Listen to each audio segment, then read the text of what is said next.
Oh, hello there, yes. Well, we made it to Sunday. It's my singular day off, so lots of domesticated bliss today, no doubt.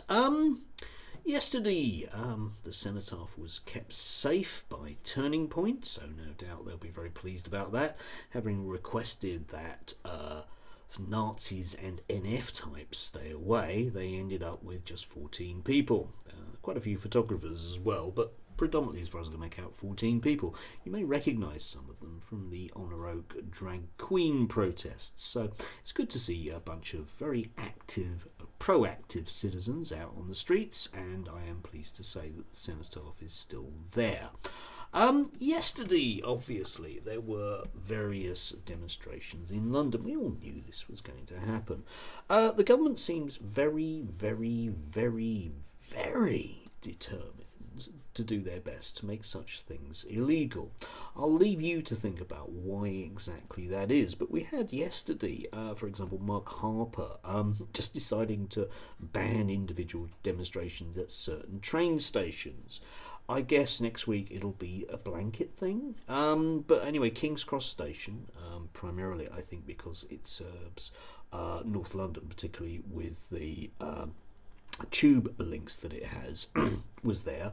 So people up sticks and went to another station instead, and cue various people getting very angry because they were able to take photographs of poppy sellers amongst the demonstrators.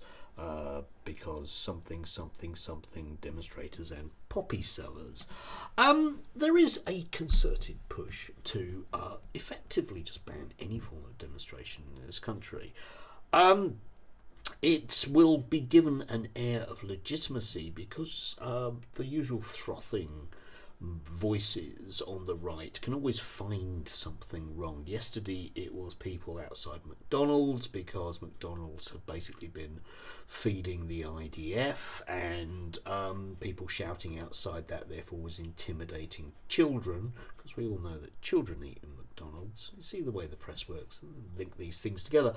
But we had Matt Goodwin, who decided that he was going to do some research onto what people felt about whether or not demonstrations should be banned at the cenotaph.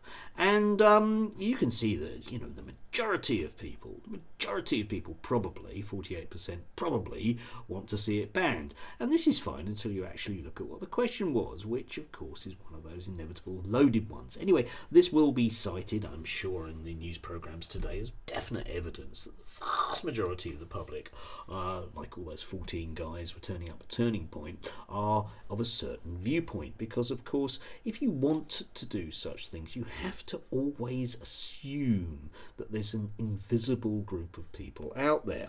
And the latest government attempts to crack down on what it thinks of as extremism does indeed invoke this notion about invisible people, which is a brilliant notion in law, whereby the government over the years have often used it, this idea of the person who doesn't exist but might, for the sake of imagining someone being someone being upset. So we get this, for example, reveal plan to brand anyone undermining the UK as an extremist.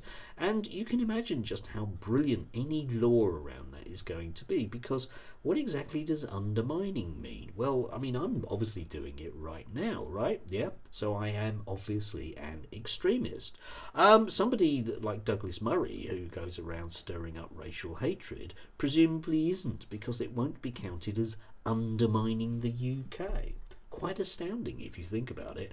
And yes, the Daily Telegraph today reports crackdown on NHS, university and charity staff peddling extremist views. In other words, posting something on Twitter. That's as far as that one's going to go. So, great, okay then. But what do you do in these kind of circumstances when you can't control the narrative? Do you just simply suggest you're going to sack large numbers of people? Like, I don't know. What do you do with a Jewish doctor who likes something on Twitter which you regard as is pro-Hamas? You're just going to sack them. I mean, the Labour Party probably would, obviously, but it's quite an astounding thing. And, you know, we will be sold this over certainly the next week. I bet that large numbers of people out there are praying for something to go down over next weekend. That way they can bring this stuff in. Suella Braverman can get the boys to go in with the sticks. Astounding, astounding. This is the drift into a very nasty state authoritarianism. There are other words for that, but I don't want to mention it, obviously, because that'll make me an extremist undermining Britain. Anyway, do have a lovely Sunday. Do enjoy. Stay warm, stay dry. Those kind of things, yeah.